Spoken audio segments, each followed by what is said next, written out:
This is a waterproof Bluetooth shower speaker.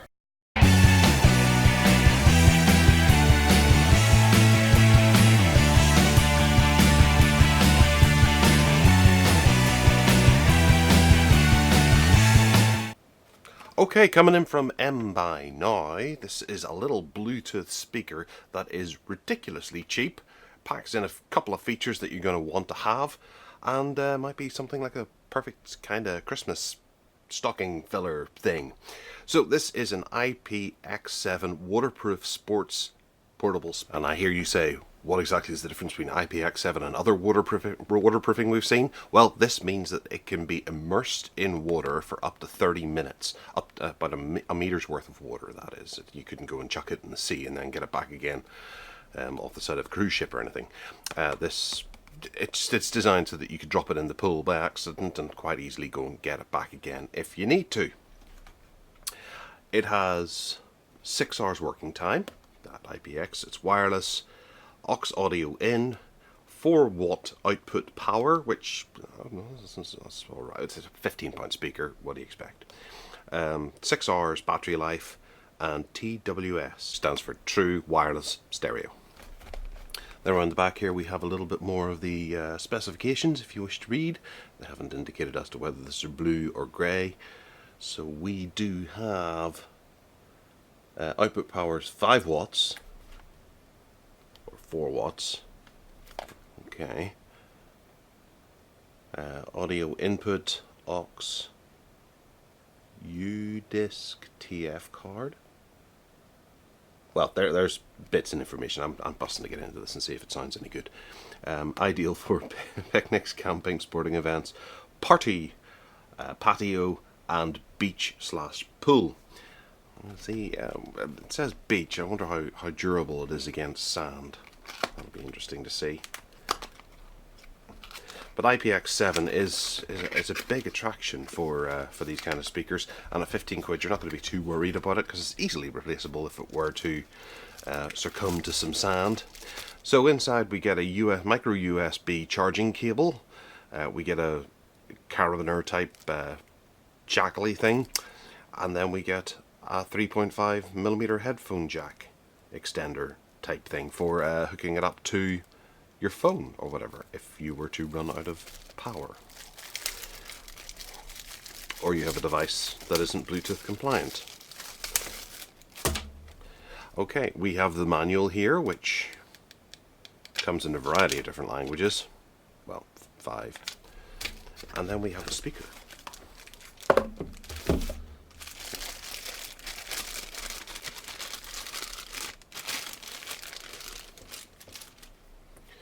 Which is quite big, although it's quite solid feeling as well. There's a big blob there. I don't think that was me. Yeah, it's got a rubberized edge to it with some little feet here so that you can set it there. It's not going to scrape the table.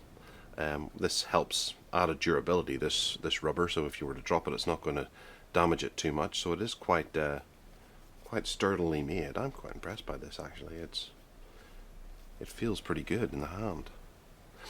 We have some buttons along the top which aren't very clear, to be honest. Having a quick look at them, you will have to squint to see if you can find plus, minus, play, pause, M for maybe that's for changing over to the SD card or something, and then power plus a phone symbol as well. So it obviously can do some telephony type stuff as well.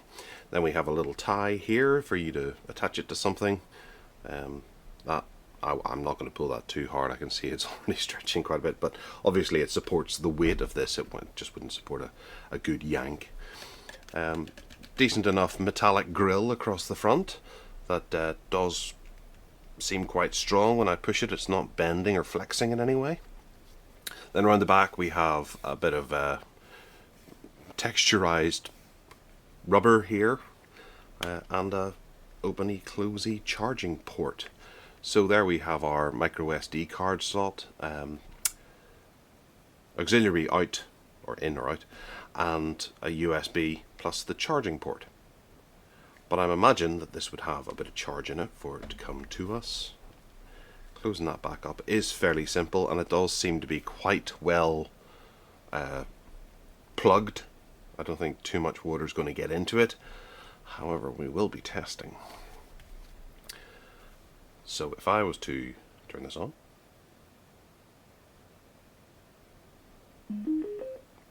we get a very familiar sound, and we have some flashing LEDs under the rubber. Comes up as J20 on my Bluetooth listing, and we get a nice tone. There's 30% battery remaining.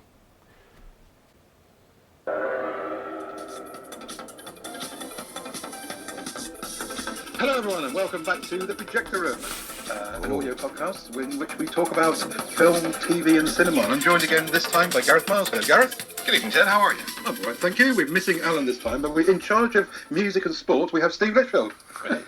Okay. The sound is pretty bad. I'll try a few other things just to check and see whether or not it might just be that one podcast sounds a bit odd on it.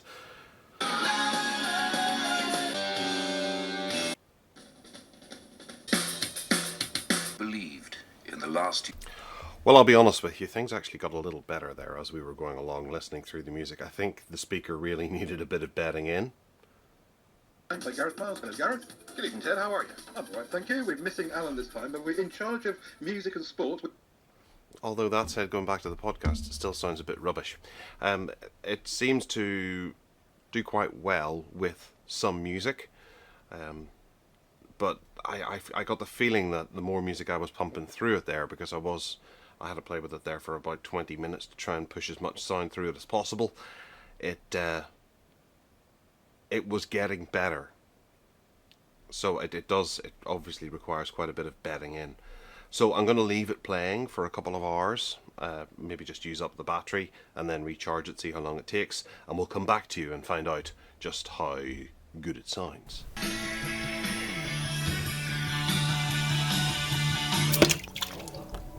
So that's the speaker underwater. You can still hear it. Listen carefully.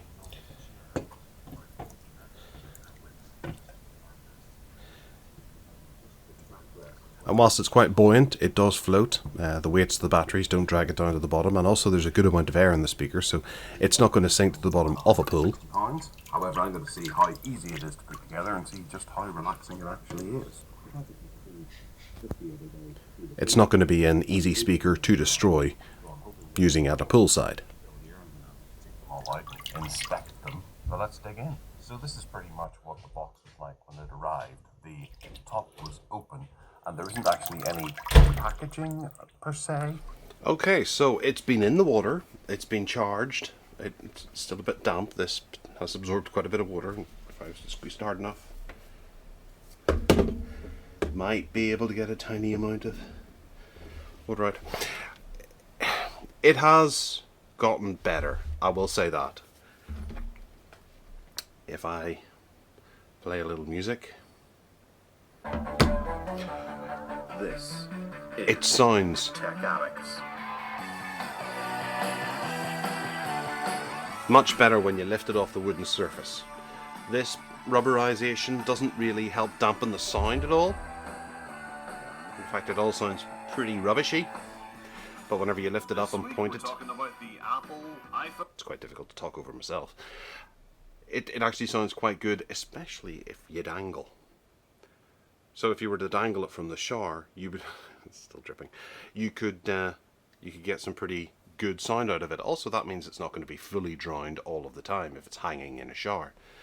I submerged it, and you could hear it playing from under the water, and it's still going. What I will do is I will update down below if this is to stop working all of a sudden.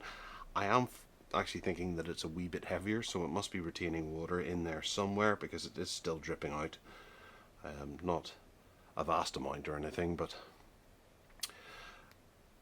here is where the sound was coming from underwater. Over here, not so much. 11 Pro Max, the Samsung Galaxy Tab S6, the Huawei Mate 30 Pro, and the Huawei Watch GT2. It doesn't sound as good now. I think it's still a bit waterlogged, but it works underwater, and I'm guessing that's going to be worthwhile to someone. For 15 quid, It's not a great speaker, but it certainly works. It's got a few quirks to it that people will probably like, and you're not going to sniff at if it was to suddenly break on you. It's worth noting that the plus minus buttons are not totally compatible with Android anymore, and they tend to skip tracks as opposed to adjust the volume, which is a bit of a pain. The M switches between the way in which it interprets the information coming in. So if you press M, it'll take you over to flash card, and then M again, it'll take you over to the auxiliary. And then you can put in a USB stick as well for tracks that are stored there. So it has plenty of different options and exciting things.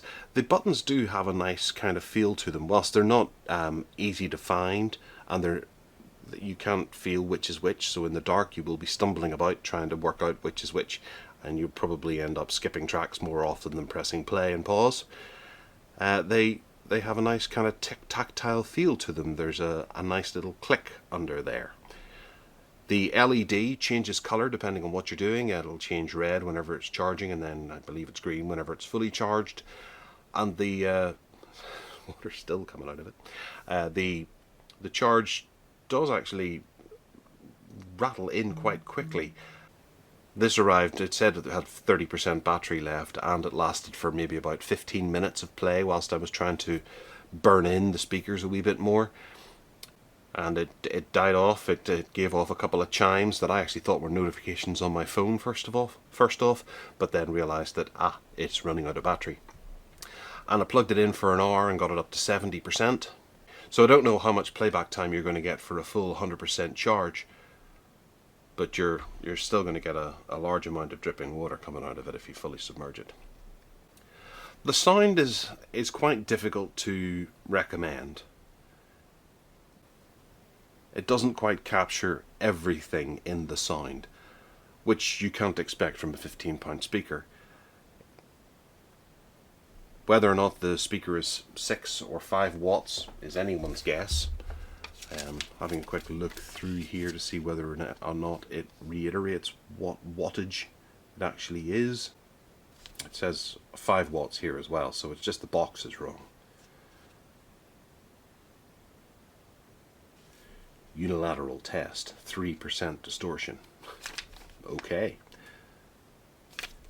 In layman's terms, it sounds merely okay. It's passable, but I wouldn't listen to it for a particularly long period of time. It might sound better underwater. So yeah, for £15, including I think there's a generous 5% off currently on Amazon, you could pick up one of these. They look pretty good. It's fine for by the pool. I would hang it as opposed to set it to get better sound quality. It's a bit rough and tumble, so you can chuck it about a good bit and not have to worry about it too much. The price is low enough that if something were to happen to it, it's easily replaceable.